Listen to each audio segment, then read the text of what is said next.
Welcome to the Be Zen Wellness Podcast, where we journey through personal stories of transformation and resilience. This is a space for us to share insights from our experiences and the wisdom of the experts and mentors who have guided us. I'm your host, Jonah Boersma, certified life and relationship coach. And I'm your host, Brittany Boersma, registered yoga teacher, breathwork facilitator, and ceremonialist. If you're enthusiastic about personal development, you're in the right place. Let's dig in. Oh, it's so nice to be here on the podcast with my amazing wife, Miss Brittany. Hi.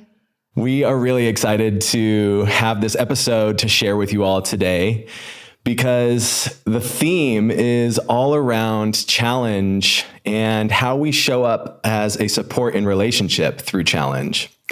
And Brittany and I have quite a history together. We started dating at a very young age. Brittany was 18 and I was about a week away from turning 20 years old. Mm-hmm. And through that time period, we were just coming of age and learning all about who we were and self-discovery. And there was a lot that we had to go through and endure right off the bat.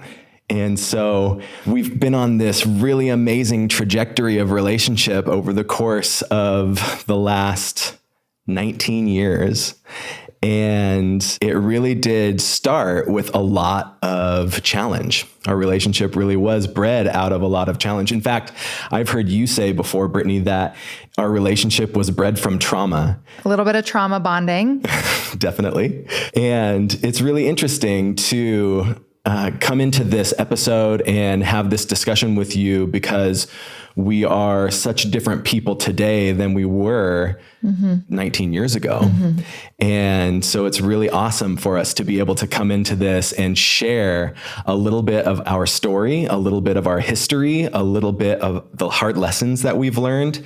And hopefully you will find some benefit from this conversation. Yeah. And I think we'll probably benefit from it as well. Definitely. Yeah, just in the last 19 years, I went from being this maiden on my maiden voyage, and now I've been stepping into becoming a mother. And so our lives have drastically changed from the chaos that we entered into when I was 18, you were 19. You know, just one of the things that I wanted to touch on is the immense challenge that your whole family was going through when we first got together. It was a really challenging time. So when Brittany and I first started dating, I did not anticipate finding this gem of a human in my hometown whatsoever.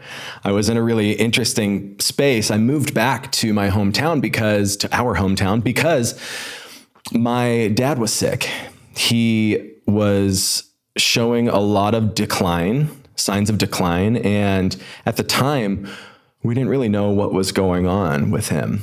And you and I started hanging out. You know, you asked me out on our first date to her senior prom. Mm-hmm. And we had a blast together. And I was just, so enamored by your sparkle and your pizzazz and your zest for life. Captain of the cheer team. And at the same time, I was really going through a lot at home. I had moved back in with my parents, and shortly after moving back to Grants Pass, was able to get my own space.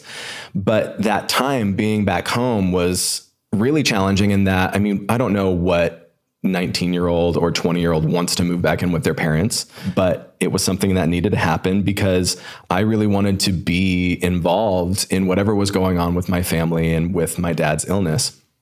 And it was shortly after Brittany and I started dating that he had an official diagnosis of Lou Gehrig's disease, ALS, that was really determined because he went through respiratory failure.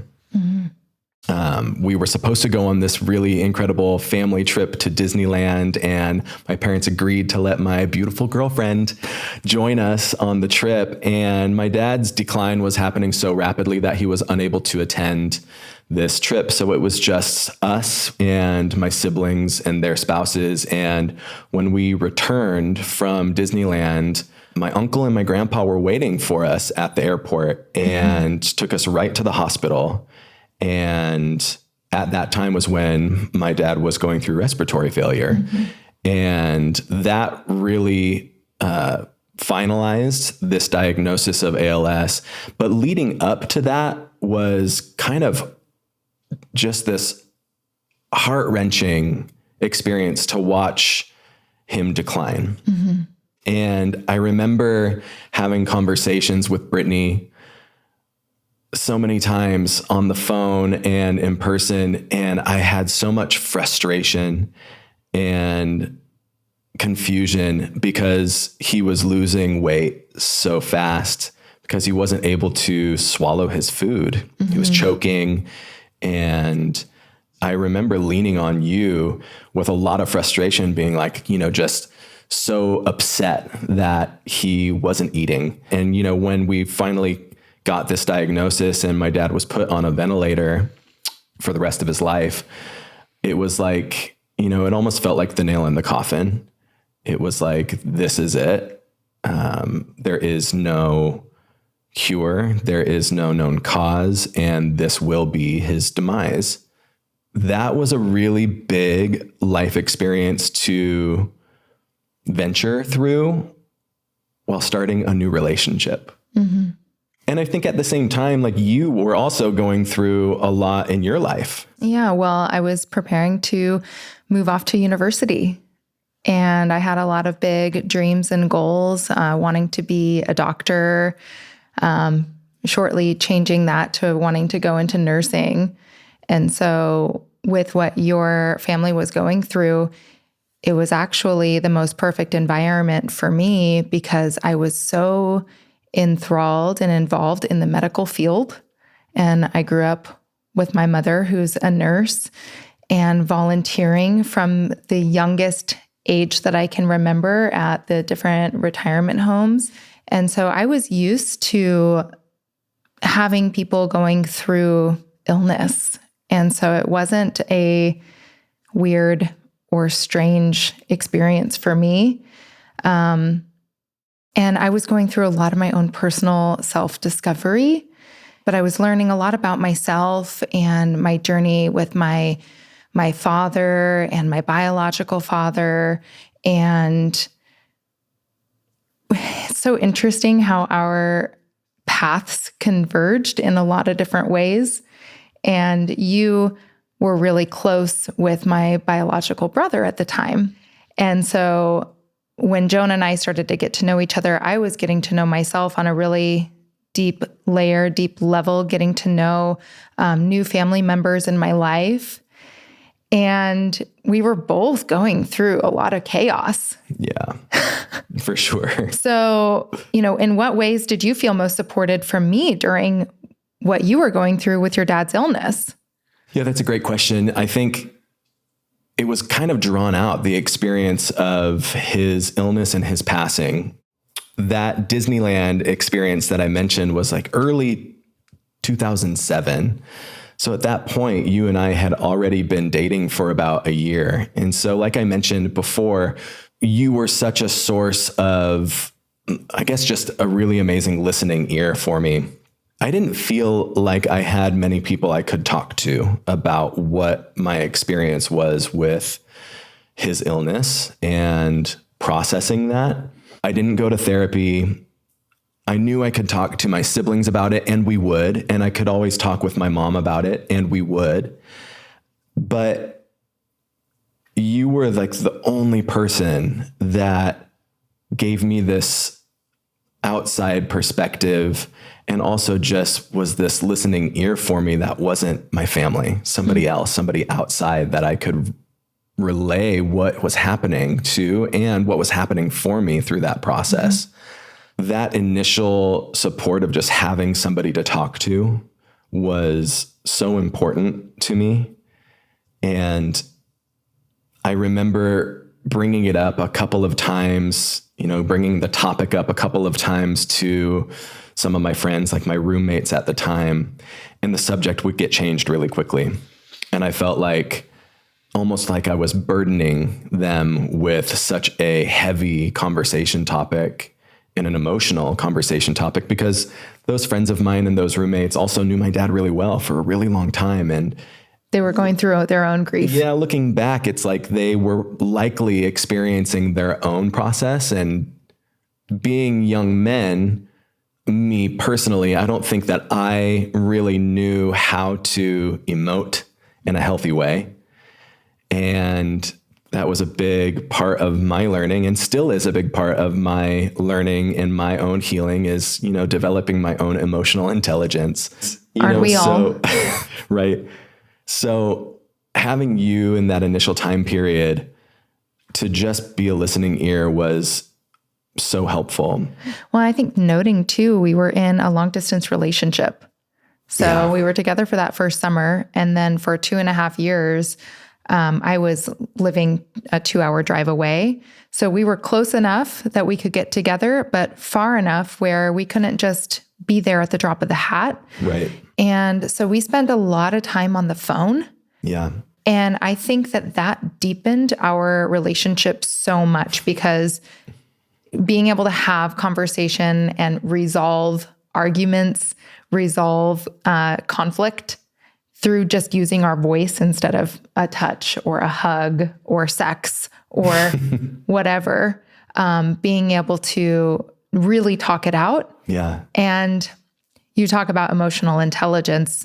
I grew up in a home with a lot of hanging up the phone if there was conflict, a lot of just not even facing conflict, a lot of anger, a lot of substance abuse, alcoholism, and there was zero education on emotional regulation or emotional intelligence. I had no idea what I was even feeling myself until I was probably 19 when I started diving into psychology. So, going back to being a listening ear, you and I would have conversation, but we would also have conflict. And I remember the first time I got pissed and I hung up on you, and he calls me back and he's like, "We will never be doing that again." That shit don't fly, y'all. We don't hang up on each other in this house. No. And so he set this really hard boundary with me, and I'm like, oh, okay. And that's really what has kept me around all these years too, is Jonah knows how to stand up and speak his mind and set boundaries and also work through conflict. You've never slammed the door or walked away. You sit and you're in it and you're with me. So I really appreciate the reflection of being a good listener for you, because that's one thing that I would really like to continue to improve on in our relationship, is the listening and the stillness and sitting and just being in it. And I still have those old patterns that want to come up where I become dysregulated and frustrated and just want to freak out. And you stay there with me in that stable, steady masculine. Most of the time. I mean, the thing is, we are human, right? We both get triggered. We both have moments where we let some situation or some circumstance get the best of us. And that is going to happen, right? It's like, that's kind of a part of being in relationship, is conflict. And conflict isn't something that just happens once and goes away forever. It's something that just kind of gets repeated. Different types of conflict, and sometimes the same conflicts come back up and we have to work through it. But, your listening ear was so important to me. And I think the reason it felt so impactful is really because of how empathetic you are and were. And it was like you really could feel my heart and my pain. And that was so important to me, to have somebody that could actually empathize with what I was going through. Yeah. So thank you. I love you. I love you. Yeah. And as we moved forward, there was just little things like you were just always supportive of me when I needed my space. Like if I needed me time, you were supportive of me traveling down to our hometown to visit my family after I had moved away. And there were just so many little things that you were doing, not just in support of me, but in support of my family also. I have so many memories of you just like rubbing my dad's feet, just being that loving, angelic presence for him and for my family when we really, really needed that. We really, really needed all the angels to come in and support us. And you were just such a loving presence for all of us and for him during that time. And so it wasn't just the listening ear. It was just everything that you brought to the table was just, you were a support. Yeah.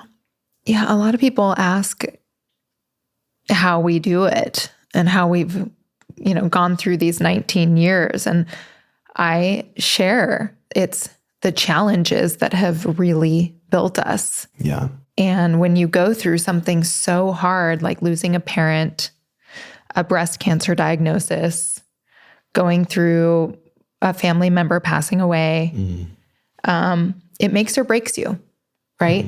It shows true character. It was my freshman year of college. I could have been out like fucking raging. And I did a little bit of that. Don't get me wrong. But I got a lot of that out of my system back in my Grants Pass high school days. And I actually lost some friendships during that because when I would come back to Grants Pass, I would want to be with you guys and be with the family and be with you. And I just saw such a future with us together. And that's where I wanted to be. And some of my close friends were not happy about that.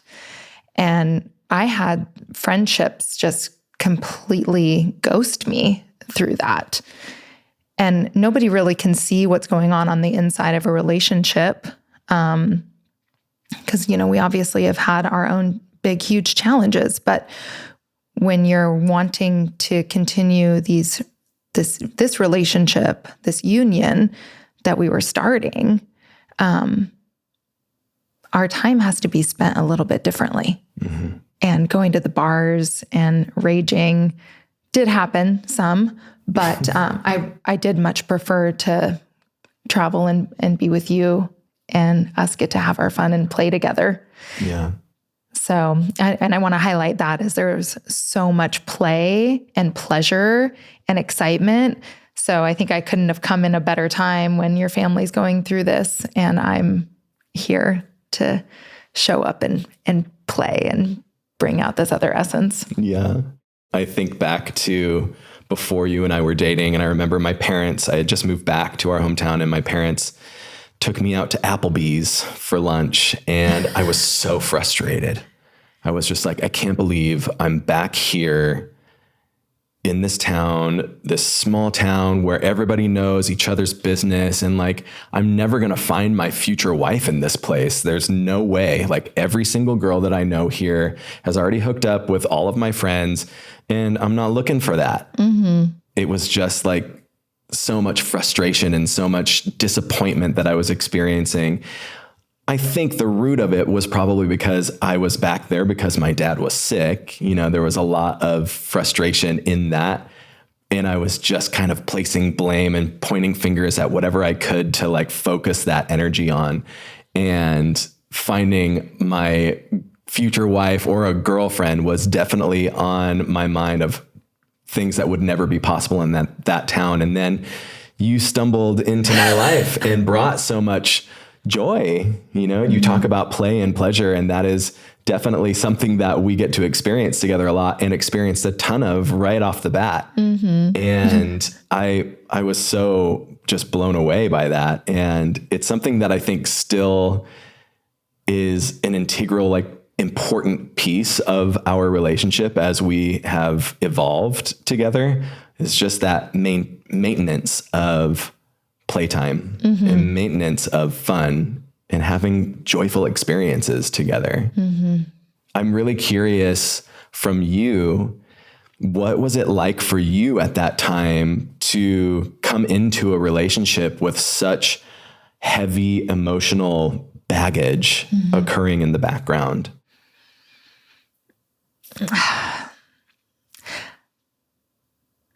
I think it's something that I was so used to.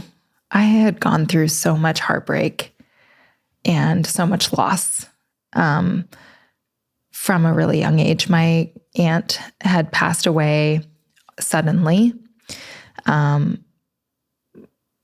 middle school. And I also lost a very young nephew who was 3 years old. My grandmother passed away. So I had a lot of loss in my life. And so I didn't think twice about it, to be honest. I'm just like, wow, this is happening. And also it was when I had moved away to college, just after the first few months that we were dating, I just wanted to be with you more. I considered quitting school and moving back to Grants Pass to be with you, moving to Ashland so I could, be a little bit closer. It just made me want to be with you more and want to show up for you more than I was. Yeah. And also I had these goals that I wanted to meet, and, getting an education was really, really important to me. I always tell Brittany, she's my ambitious wife. You always have been so ambitious. It's wonderful. I love it. Yeah. That's why we're sitting right here with a podcast. True. It's true. I'm so ambitious. So yeah, I didn't really think too much as far as that. It wasn't a make or break situation in our relationship of like, this is happening in your life. I think it enriched our relationship. Yeah. And I like to see things that are real. I don't know if we would have ever gotten together when you were in high school and life was really good. I think that it was going through challenge that drew me and drew us together. Mm-hmm. So it was really, really hard. When we did move in together, you came up to Eugene. Yeah. And there was a lot of going back and forth, and it was tiring. And also I wanted to get married. And I was still so young. I was so young, but I knew that Jonah was the one. I'm like, dude, let's do this. And you had told me that, we couldn't do that while your dad was still alive. And so shortly after his dad passed away, you did pop the question. So what at that time did marriage mean to you? And why did you want to make that commitment? Well, I've known since I was, a kid that I wanted to be married one day. I think that my parents gave me a really great example of a loving marriage. And to give some context, my parents were high school sweethearts and they were madly in love with each other. I remember experiences as a kid, very few, like I can think of 2 experiences where I can remember my parents in conflict, having an argument about something. I don't know what it was. But the one thing that was always displayed was this coming back together and reconnecting, and this love that was always present. And the 2 arguments that I do remember of theirs were mild in comparison to what I would see on TV or hear about later on in life from other people about their childhood and some of the things that were witnessed by them. And it was never something that really scared me or freaked me out. It was always like, okay, this thing's happening, but they always came back together.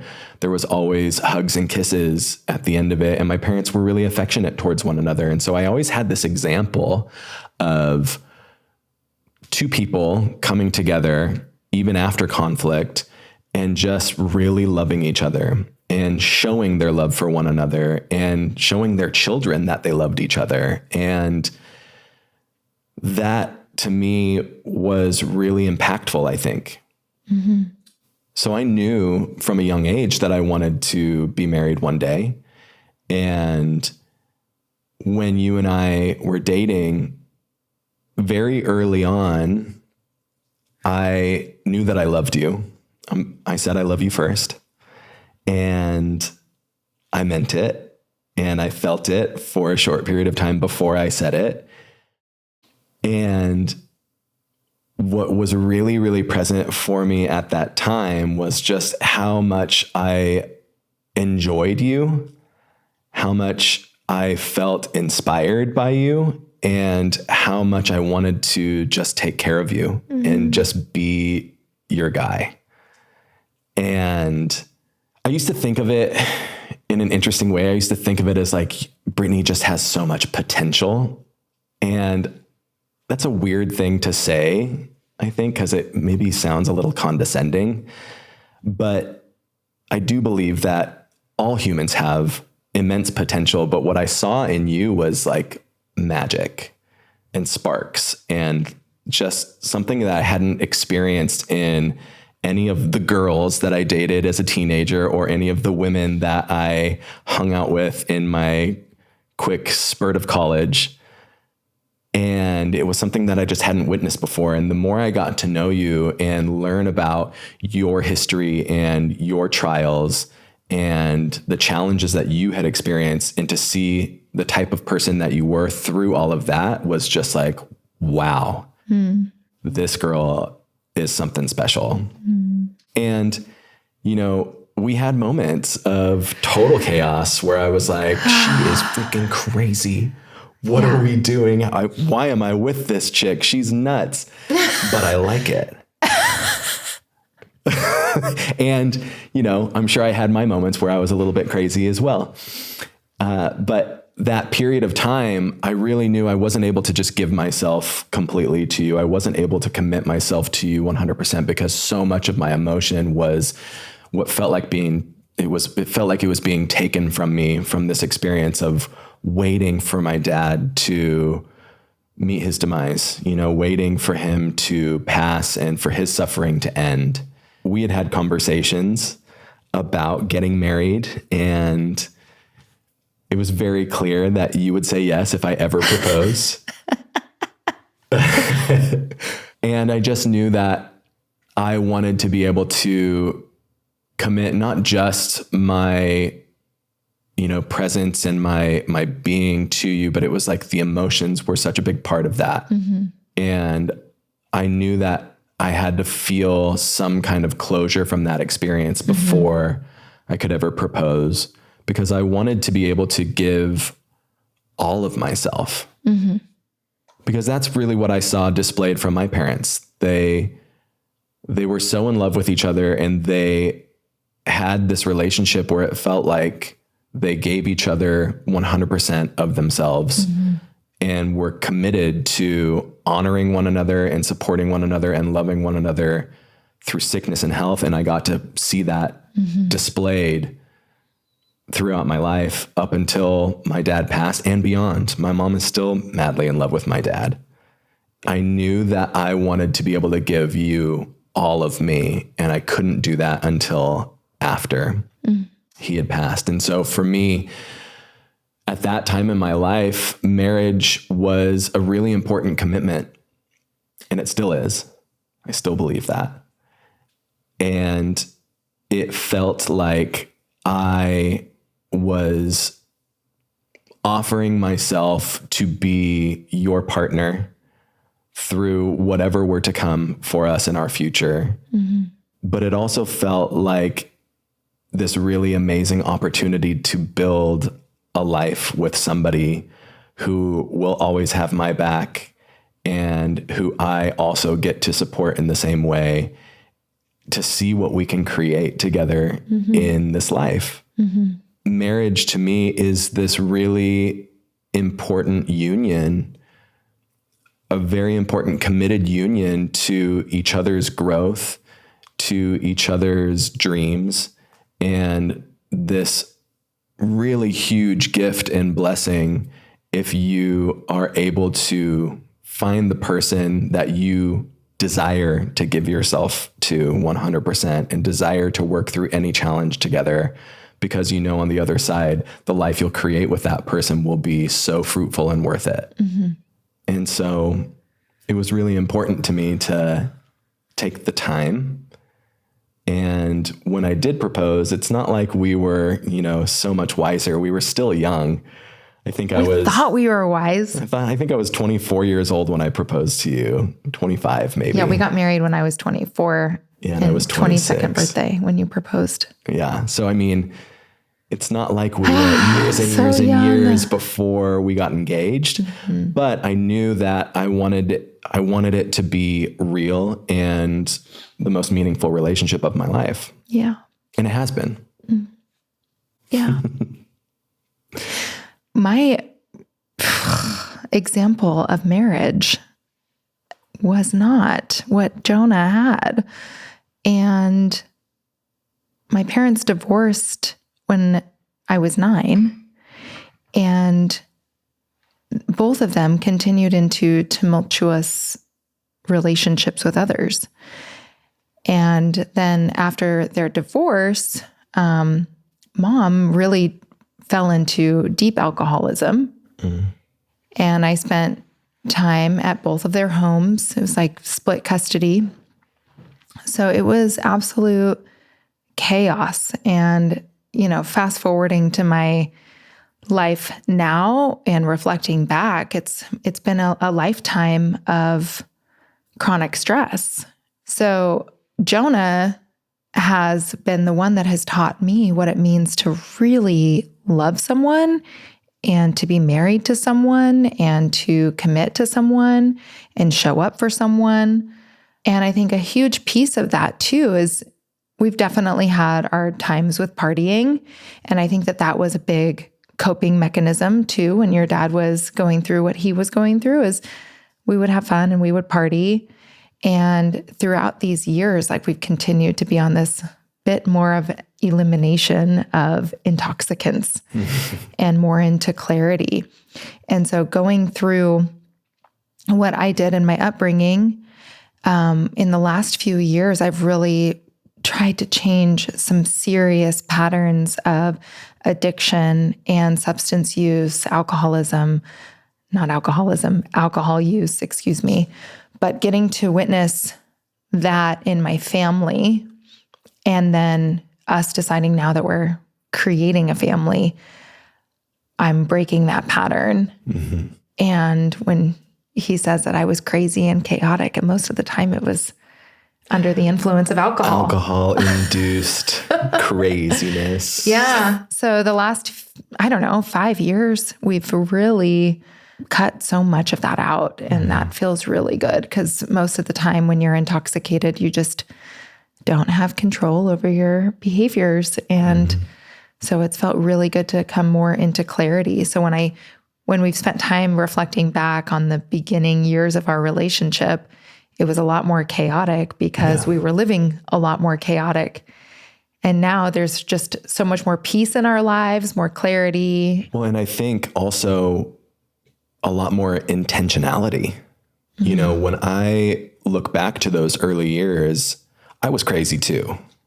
I did crazy stuff. And when I look back now, I can recognize something that I didn't recognize at the time for myself, in that I was totally numbing out, hardcore numbing. I smoked a ton of marijuana. I would get really drunk. When I think of how I compare where we're at today to where we were back then, I know I am a lot more intentional about my consumption of anything. Every once in a while, a cocktail sounds good, or a glass of wine sounds good, or I want to taste it. And my consumption of something like alcohol today is far less than it was even just 2 years ago, thanks to a lot of changes that you've made in your life and me recognizing how much it benefits me as well, which is pretty much the case for most of the things that I've changed in my life. You've kind of paved the way and I'm like, oh, she's onto something. But I really think intentionality has been such a key piece of that as we've moved forward. You know, you have really opened my eyes to being a lot more intentional with the things that I choose to do in my life, because I've gotten to see your intentionality be such a benefit to you and everybody around you. And so I think it's important to touch on my crazy from those days also, and that recognition that I was coping with the use of alcohol and marijuana. And I can really safely say today that those aren't my coping mechanisms anymore. I don't use those as a strategy to cope with my emotional pain anymore. And at the time, I didn't recognize that that's what I was doing. It kind of took me to grow up a bit to figure that out and to recognize that. And I definitely think that you've been a huge contributor to my growing up in that way. So I thank you for that. You're welcome. Well, we can thank breast cancer and that journey for a lot of my clarity. And also moving into the IVF journey because I really desired to become a mother. And I worked with a coach for a little while on stepping from maiden into mother and changing the patterns in the family, because I want to send a message to the soul that we're bringing in that they're coming into a safe place, a safe womb, a safe environment. And I really want to create this peaceful home. When I grew up, you know, a peaceful home did not exist except out in nature. Nature was a safe space. So I kind of want to merge into the breast cancer journey that we shared. Because breast cancer has touched so many people's lives. People have a lot of questions around that. So what were the initial thoughts and feelings that you had in the beginning of the diagnosis? Well, leading up to your diagnosis, it didn't even feel like it was a real possibility. Your mom had gone through her breast cancer treatments. She was in chemotherapy, if I'm remembering this right. I just kept thinking, like, there's no way. In part because I knew how healthy you are and was just like, healthy people don't get sick. Like, that just doesn't really happen. And that was a big shift for me. And also, I think probably a really challenging thing for you to process, knowing that you're a healthy person that got a cancer diagnosis. But when you initially got the diagnosis, I think it was just shock. You know, I remember both of us being like, what? And I don't know that it really hit me that intensely until we went to our first appointment with the surgical oncologist here in town. You had an MRI that day and had been given some guidance to take some anti-anxiety medication before the MRI. And it was probably a really good thing that you did. But when you showed up to the appointment, you were just so even keel. You were like, okay, let's go. And we went in. The surgical oncologist basically just laid out for us. It felt like we were just hearing all about doomsday. It was like, here's all the potentials. Here's all the things that can go wrong. Here's, you know, it was just so much information that felt like it was this sentence that felt so unfair and not right. And anytime you have a loved one that gets a cancer diagnosis, it really does put your mortality in check. What I didn't know at the time was how many different kinds of breast cancer there are and how many different treatments there are and all of the different options available to treat the cancer, which really none of the options sounded good at all. No. And so I was just like completely thrown off. And I remember when we left that appointment, I just broke down and bawled crying. I couldn't believe all of the things that she had told us, this surgical oncologist. And sweet Brittany is just, feeling the anti-anxiety medication, and you just kept it so cool. I think it's different when you're going through it. It must be. It has to be. When you're going through it, it's different. When you have a loved one or a partner going through it, it's a whole different journey. Yeah. And, I have a tendency through some of the challenges that I've experienced to bypass. Mm-hmm. I can very easily turn on the toxic positivity and look at the bright side and be optimistic and not allow myself to actually feel maybe the fear or the grief or the nerves that come up with challenging experiences, especially something like a cancer diagnosis. And leading up to that appointment, because we had some time in between receiving the diagnosis before the first surgical oncologist appointment, I think I was just like, this is going to be okay. She's going to be fine. Everything's going to be okay. This is going to be really easy and simple. We caught this early. Everything's going to be great. And when I heard all of these options for surgeries and different types of surgeries and radiation and chemotherapy and what all of these things might look like, it really hit me like, holy shit, this is the real deal. And we're about to go through this. Mm-hmm. Yeah. And especially after that point, it was like, nothing else matters right now. Mm-hmm. Yeah. We both actually stopped working, which I know that is a very privileged thing to be able to do. But we both were able to focus on what was right in front of us. And I've had so many people ask, like, how can you support somebody through a challenge like that? And you heard exactly what Jonah said. He went to my appointment. You showed up at that appointment. You listened to the options. And these were still COVID times.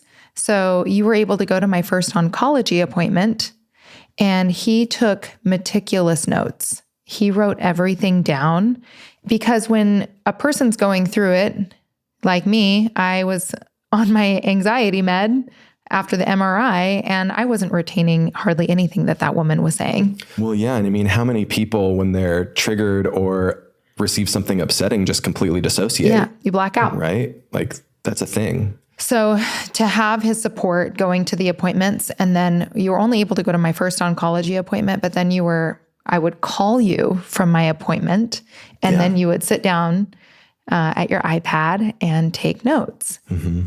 And so he was there. You didn't miss an appointment ever. Mm-hmm. No. He was right there. And I think that's probably the greatest way that you can support someone. And the other thing is that we haven't held each other tighter. Yeah.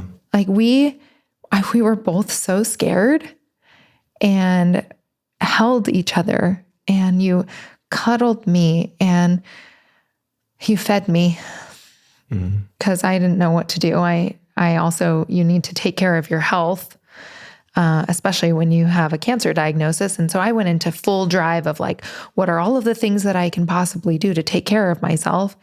And also, it's really nice to have somebody to be able to cook you a meal. Yeah. It's crazy to think back on that experience, because it's been a few years now, but also feels fresh when we recollect it like this. Mm-hmm. I knew for myself that I needed to show up for you. I needed to be your guy, right? I needed to be the solid rock for you to be able to stand on or lay down on if you fall. Mm-hmm. And I was also freaked out, right? I was scared. And I remember wanting to maintain this idea that regardless of whatever fears present themselves to me, I also wanted to give myself equal airtime of the other side of the coin. And I didn't ever allow myself to put too much energy into the idea of you getting more sick or getting sick. You really were never sick. I was never sick. You were never sick. But I didn't put too much energy into those ideas. Like, well, if she needs chemotherapy, she's going to be sick. And if she needs radiation, she might get sick. Yeah, because the treatments often make you sick. Totally. And they all sounded so horrible. And so I always wanted to maintain this mindset of things working out exactly how they're supposed to. And to me, that meant that you were going to be healthy and vibrant. And you would say it to yourself all the time. I am happy, I am healthy, I am whole. And that came from Kyle Kingsbury, our beloved coach, who was on the phone with me, and he helped to set my compass. He's like, no, you are healthy, you are happy, you are whole. And that is it. And that is the answer. And so I continue to repeat that to myself. And I'm so grateful for all the work that I have done on the way of, developing a meditation practice, developing a yoga practice, having a bunch of different practitioners and coaches and different relationships. So we're talking about our relationship here. And also we have such a beautiful network of relationships that showed up for us. So if you are one of those, thank you so much. We had people making us meals. We had a WhatsApp group that I was just updating throughout, because instead of sending out individual messages, I said, we just need a WhatsApp group. And for people that, share their health journey with other people, I think getting people in a group is great. Especially, I believe in the power of prayer. And when I went into surgery, we had people lighting a candle for us, and everybody was praying. So I believe that, reaching out to the individuals who inspire you, who you can lean on, who keep this positive mindset, not people that are thinking the worst, but the people that are thinking the best and holding this higher frequency and frequency of prayer, those are the ones to share with. I think it's beautiful. One of the things that is kind of coming up for me as you were saying all of that is, this topic of this episode is all about how to be of support during a challenge. And one thing that I think is really, really important to emphasize here is that you became very good at asking for what you needed. And I don't know, I look at myself as I can be such a dense dude. I don't always pick up on the obvious. I can be pretty oblivious and aloof. And I love to just be told what needs to happen, because then I have a direct plan of attack and I get things done, right? And that's kind of just maybe one of my silly masculine traits of being the problem-solving guy. But you became very, very good at just speaking your needs. Yeah. And that gave me so much information to just grab onto so that I could apply that into ways that I could support you and, be the man that you needed, because I knew very clearly what it was that you wanted, what it was you desired, and what you needed from me. And you did that with a lot of people. This WhatsApp group that you're mentioning, you had needs for certain things that our community was really there to support us in, because you were so capable of speaking it out. And I think that's really important to emphasize, because not everybody speaks their needs to their partner. Yeah. And we aren't mind readers. Darn it. Things might be a lot easier if we were, but we're just not. And so I think that was such an important way for you to be a support of yourself as well, was to just be so clear with what you needed, so that the people who loved and cared about you could take that information and run with it and be a support system for you. I know it was so helpful for me and continues to be helpful for me when you just tell me what it is that you need, because then I know exactly what needs to get done, and I could be the guy. Yeah. And you really show up. You really show up. Thank you. Yeah, it's quite a lesson to learn. And I feel like through breast cancer and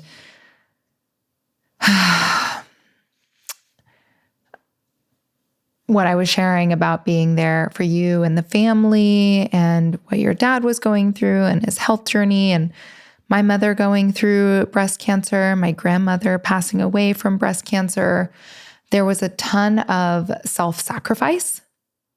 And I finally learned that I have to show up for myself. And so boundaries became very clear, because if you don't set boundaries when you're really going through something like that, things can go for the worse. So I just wish that we could teach people how to learn boundaries and take care of themselves before something like this arises in their lives. Yeah. Like, can you learn to take care of yourself and honor your needs? Can you learn to take a rest? And it finally clicked for me, where I had no other fucking choice but to rest and set boundaries and say, I'm sorry, X, Y, and Z, I can't come to that. I can't show up for that because I need to take care of myself. And people certainly understand when you're going through breast cancer, right? Sure. They understand if you're pregnant. They understand if you're going through something. I have friends that are like, thank you so much for setting that boundary with me. Now I can be better in relationship with you. Yeah. So that's been some big lessons through the journey. Yeah. A couple of heavy topics and heavy challenges. And there's been so many more in between those that maybe weren't as intense, some of them just as intense. But through it all, I think that the one thing that really stands out to me in our relationship and how we can be of good support to one another is that there are always going to be things that happen in our life, different circumstances or experiences that cause a bit of a disconnect in relationship. And sometimes that's just like us not spending very much time together, or us really needing or wanting the attention of our partner and they're unavailable, and it feels like this disconnect. But what's important in relationship, in being able to become this really great support to one another, is the reconnection. And that's something that I was talking about that my parents displayed, when they had those two arguments. And what I got to observe was there was always a reconnection. Repair. Right. Repair. And so I think that we just need to recognize that it's a part of relationship. Conflict and disconnection is a big part of relationship, and it's going to happen time and time again. But the most important piece that leads to what I call a successful relationship is how well can we repair and reconnect? Something like the breast cancer journey that we went through, it really just shone such a bright light on what was important in our lives. And for me, at least, it was this huge recognition of how important you are to me, and that nothing else mattered in those moments, because you needed me. And you were present. And I was there for it. Yeah. It was like, no matter what, I'm here. I'm here for it all. And that was a huge challenge, but it really did just bring us so close together in such a really beautiful way. And now it's leading us to this new path, this new journey of parenthood. Yeah. And so without that whole experience, we would have probably never gone down this IVF path that we're on now, where we are going to be attempting pregnancy through this embryo transfer that's coming up, which is going to be a whole new set of challenges in and of itself. And so I really feel like there's going to be plenty of more examples that we could talk about in our future of challenges where we needed to be of support to one another. And also what I had mentioned of lots and lots of moments where there's going to be disconnections and, more importantly, the reconnections. So onward and upward, you know? Thank you. Yeah, thank you. Yeah, somebody had asked how we got in touch with our IVF clinic, and it was through a surgical oncologist up in Portland, and she's the one that got us in touch with the clinic that we're working with, Oregon Reproductive Medicine in Portland. It's just incredible to see, you know, when our greatest challenges turn into our greatest teachers and some really beautiful experiences, a lot of beautiful love. And I'd say through hardship, we learn to actually live better.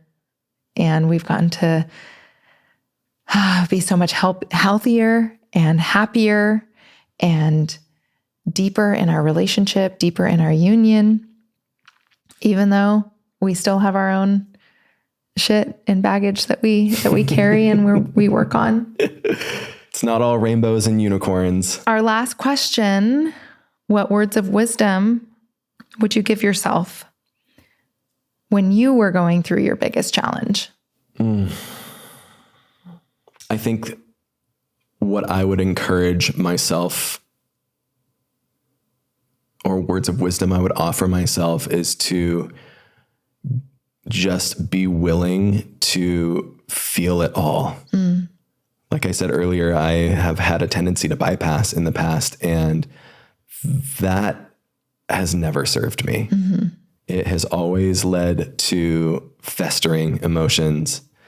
And my words of wisdom to myself and things that I'm actively working on currently is just having the willingness to experience all of the feelings that come up, whatever emotions come up through whatever challenges, be willing to face it, be willing to feel it. And through that, I know that our emotions will process, right? So, I think that's my words of wisdom. Yeah. I would say deep listening, taking a moment to rest and get quiet and just listen, going inward. Some of these practices I've already done, but the listening also comes with being observant and aware of all the magic and love that's happening around. So if you're paying attention to these small things, the hummingbird flying by, the little ladybug on the piece of grass, getting out in nature and paying attention, and just this deep, quiet listening and getting all the distractions away, putting the phone away, actually taking a moment to be with myself. Yeah. Beautiful. Thank you. Well, thank you so much for spending this time with me, Brittany. I love you. I love you too. And thank you all for listening too. We love you so much. We love you. And just be well. Be well, friends. Thank you for joining us today on the Be Zen Wellness Podcast. We hope this episode leaves you feeling inspired to continue on your personal quest. If you enjoyed today's episode, please subscribe to our podcast and leave us a review. And if you want to learn more or dive deeper into these topics, visit our website and follow us on social media. Until then, friends, breathe deep, take some time for yourself, and remember, you are already whole. Goodbye, dear hearts.